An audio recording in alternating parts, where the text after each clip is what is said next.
Hey guys, so today we have fellow Canadian Rehan who came top 16 out of 191 players with Dogmatika Invoked at the Remote Duel Extravaganza hosted by Konami over the past weekend. How are you doing today? I'm doing well. Thank you for having me. Yeah, no, thanks for being here. All right, so you went, I believe, 6-2 with this deck at the event. Why'd you decide to play this deck for the event? Well, oddly enough, actually, I wasn't supposed to play this deck at the event. I was supposed to play Zodiac, but obviously because this was a remote duel and you needed the cards in person, I didn't have all the Zodiac cards in person to actually play the event, and so I only really had access to Invoke on Saturday, and so I just went ahead and just submitted this list. Wow, that's funny. And then you ended up doing so well. But yeah, I guess we'll just get straight into the profile here. We'll just start off with the terraforming. Yeah, so I guess like how it probably is shows for you is I've divided the deck up into like engine pieces and then just like utility cards. And so obviously like the first I guess row is all invoke stuff. So you just have, your standard invoke stuff. You just want to see Alistair every turn. And so obviously like what's nice about the deck is that you just like run all these other utility cards, hand traps and things and whatnot. And just really want to see like one card to start your combo, which is ideal. So you have like your one terraforming, three meltdowns, three Alistairs, three invocations because I'm running desires and because Alistair just loses to any hand trap in the game. So, if the best feeling is that, when they use like impermanence or ash on you and you just have the invocation anyways, it's pretty good. And even if you do open the invocation and they don't have the hand trap with them, you're able to use your Mechaba a bit more aggressively, pitching the Alistair, because you have your invocation in hand anyways for your next turn follow up. So the second row, I guess, is just all the Dogmatika pieces. So Nadir is actually one of the best, I guess, one card starters in the game, just because it lets you just access a wide array of cards, being the Dogmatika pieces, along with just using your extra deck for utility. So Omega, shuffling back cards in either graveyard, Ash Dragon searching your other pieces. You have Entis popping cards on either player's field, along with the shit all package to just I guess lock out your opponents in combo games. The ideal version that I wanted to play for the event actually was with Triple Maximus, just because I felt that with all the virtual world running around and dinosaurs running around, people weren't actually siding in Dogma pieces in their extra deck, and they weren't really respecting Maximus. And so the entire strategy I used for the event was really to, just do my Alistair stuff, and when possible, just go straight for Dogmatica Maximus and just try to shut up a shit all Winda. And that actually panned out through all my games. Like whenever I went first, whenever result Maximus, I won the game just because of how much advantage it gives you, and nobody was really respecting Dogmatica. And I think out of all my games, only one opponent, which was Infernoble, actually had um, the extra deck pieces, but that was post siding. So yeah, that panned out. And if I played three Maximus, I think it would have helped out a lot. So yeah, so you have your Nadir Servant, your triple Ecclesia, just because it just fetches you your other pieces as well. I think the weakest card in my deck had to be Flare, just because of like how dead it is, and how dependent it is on other pieces being live. Of you having an extra deck monster, of you having a Dogmatica on board for it to be live. So it wasn't all that great, but it does come up.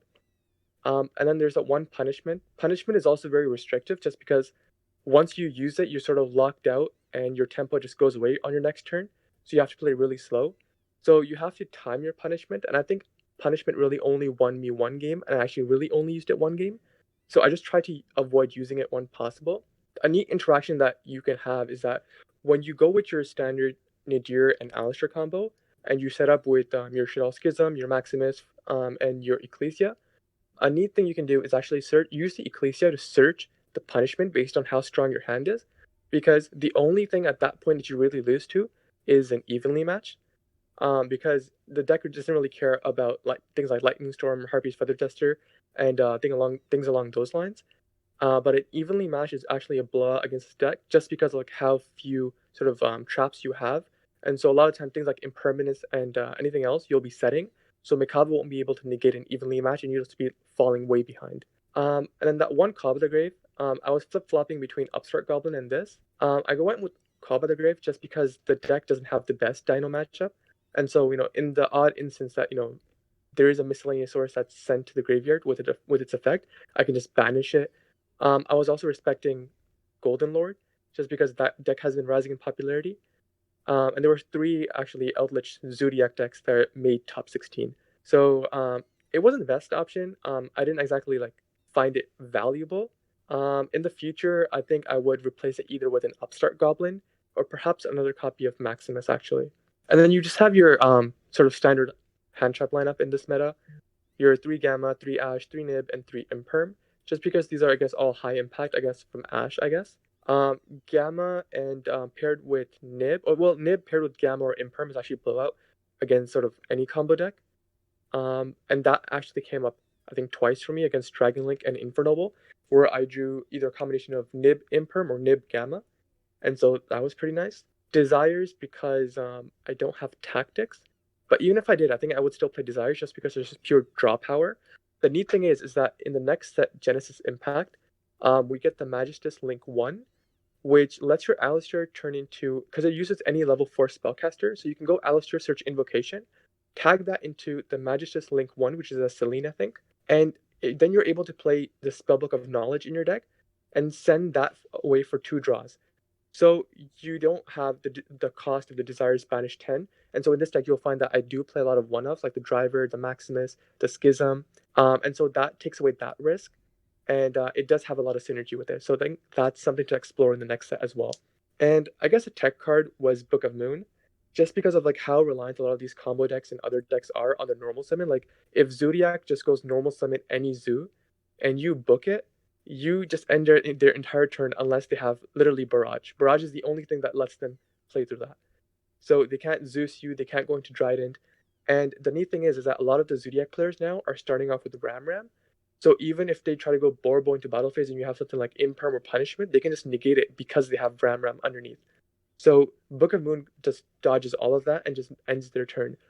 It's the same case with things like Dragon Lake, Infernoble, and it actually comes up a lot. It's heavily punishing against the Virtual World deck, where if they target a monster and try to activate a Virtual World card in their hand, and you Book of Moon that monster, not only do they lose that monster for the rest of the turn because it's face down, but they also don't get to resolve the special summon of the monster they tried to activate in hand. So it's actually pretty good. Other times it came up was, I guess, Impermanence on Alistair mid game. I just Book of Moon my Alistair down, so then Impermanence didn't negate Alistair's effect. You would still keep it in moving forward, would you say, or? Yeah, I think it definitely has its merits. I think the role it has and the duality that it can go both first and second. Going first being a disruptor, going second just like turns off cards like Mechaba, Dryden, and things like that. It definitely serves a really niche role in this deck, being that Alistair can be fused away face down as well. It definitely played its role well, and I would keep it moving forward.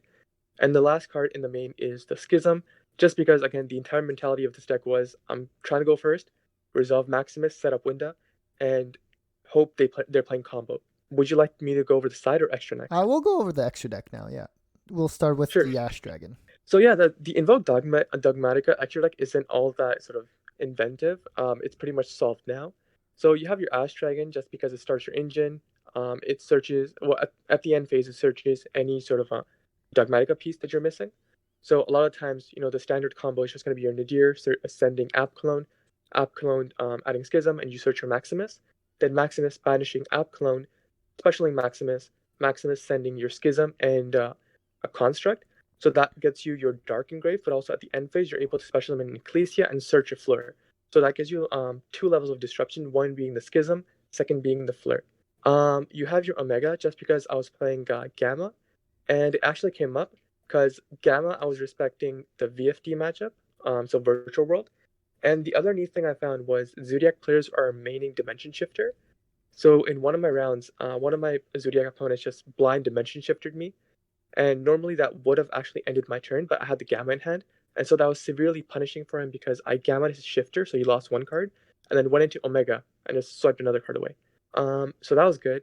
But Omega is also neat because things like Eldritch and in other sort of, I guess, niche interactions, it's able to disrupt the graveyard as well.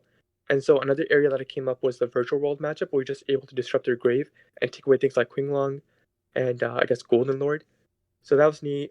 Entis is just, spot removal, comes up often. Double Mechaba, just because of like how easy it is to like get it off the board. It's your main sort of control point. Oigoides just because of how good it is in terms of just getting bodies off the board.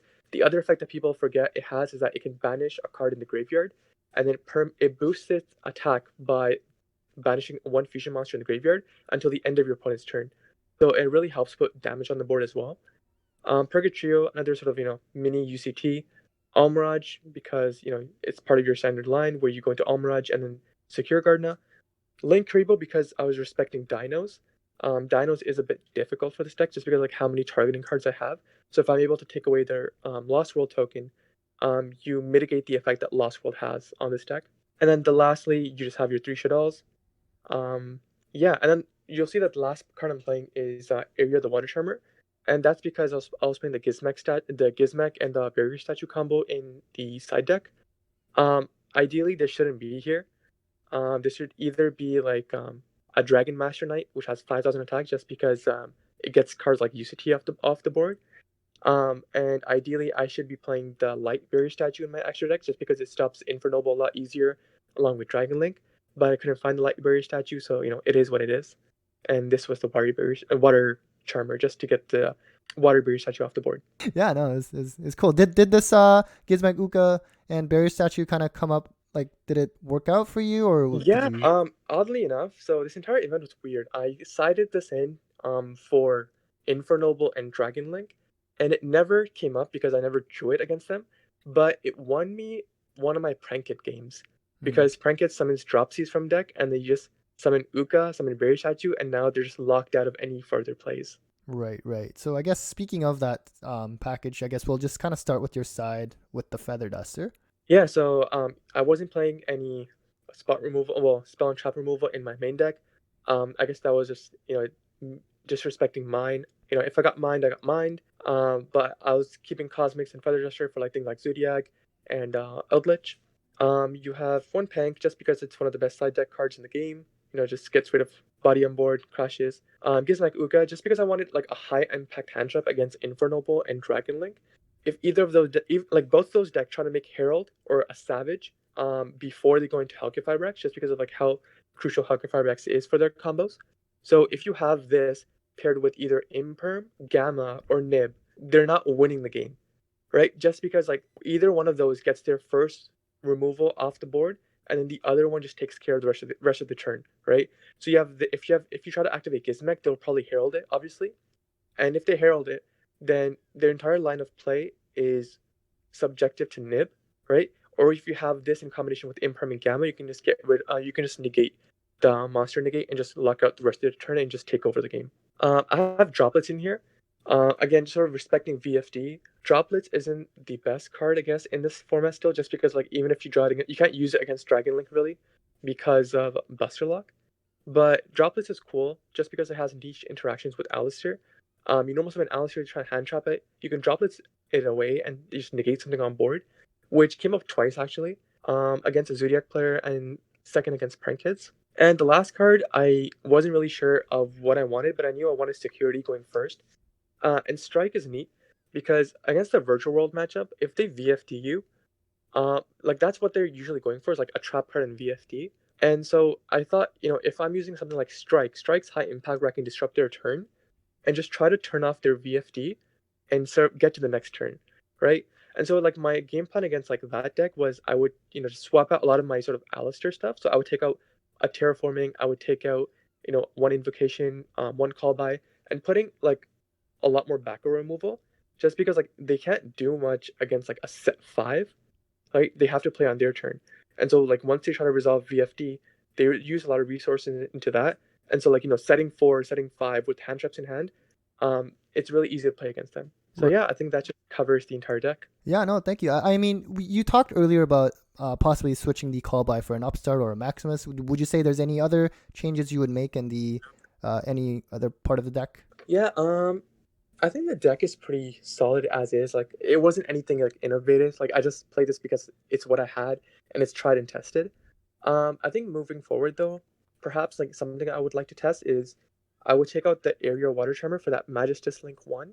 And take out Triple Desires for perhaps like one Spellbook of Secrets and Double Knowledge, and just try that out, and then change the callback for like a Maximus. Right. Yeah, no, that definitely sounds exciting. But anyways, that was great. Thank you, Rehan, for this amazing deck profile and being on my channel. Congrats again on your performance at the main event of the Remote Duel Extravaganza. Any shoutouts before we sign off? Sure. I guess shout out to Duelist Academy. It's definitely a great group, and they really helped me in terms of prepping for this event. And we had, I think, like 6 people in the top 16, so it's definitely a great group. I guess Untouchables as well, because I play there, and everyone who helped me test for this event. Thank you. All right, awesome. Well, that's it for us, guys. Take care.